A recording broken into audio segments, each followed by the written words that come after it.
বারে পিছনে হ্যান্ডকাপ দিয়ে আটকে রাখে। কথা বলার অধিকার কি আমাদের আছে?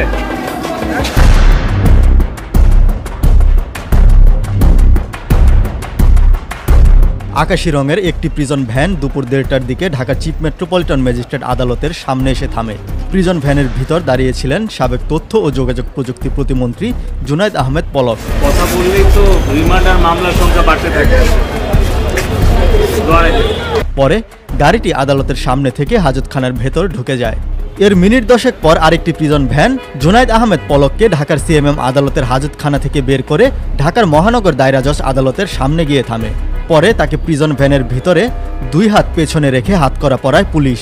এরপর পলককে প্রিজন ভ্যান থেকে ঢাকা মহানগর দায়রা জজ আদালতের হাজতখানায় ঢোকানো হয়।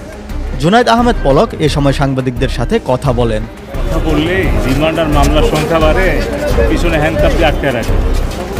কথা বলার অধিকার কি আমাদের আছে? হেডকের মামলায় আজকে জুনায়েদ আহমেদ পলক 5 তারিখ সময় ছিল, এই কারণে আজকে কোর্টে আনা হয়েছে এবং আজকে তার হাজিরার জন্য এখানে আনা হয়েছে। এছাড়া আর কোনো মিস্টেক নেওয়া হয়নি। ওখানে কোনো চিকিৎসকের সুবিধা অ্যাভেলেবেল নেই, রাখা হয়, বিশেষ কোনো সুযোগ সুবিধা দেওয়া হয় না এবং তাদের যে ফ্যামিলির সাথে কথা বলতে দেওয়ার যে সুযোগটা অন্যরা আসলে যেগুলো পায় তাদেরকে সেগুলো দেওয়া হয় না, তাদেরকে বিভিন্নভাবে বঞ্চিত করা হয়। অন্যদিকে রমনা থানায় দায়ের করা একটি মামলায় সাবেক মন্ত্রী রাশেদ খান মেননকে গ্রেপ্তার দেখিয়ে কারাগারে পাঠানোর আদেশ দিয়েছে আদালত। দুপুর 1:30টার পর রাশেদ খান মেননকেও পেছনে 2 হাত নিয়ে হাতকড়া পরিয়ে তাকে আদালতে তোলে পুলিশ।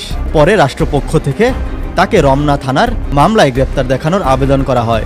আদালত তাকে গ্রেপ্তার দেখানোর আবেদন মঞ্জুর করেন।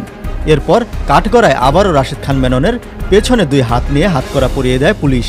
পরে তাকে আদালত থেকে হাজতখানায় নিয়ে যাওয়া হয়। এ সময় রাশেদ খান মেনন মাথা নিচু করে হাঁটছিলেন।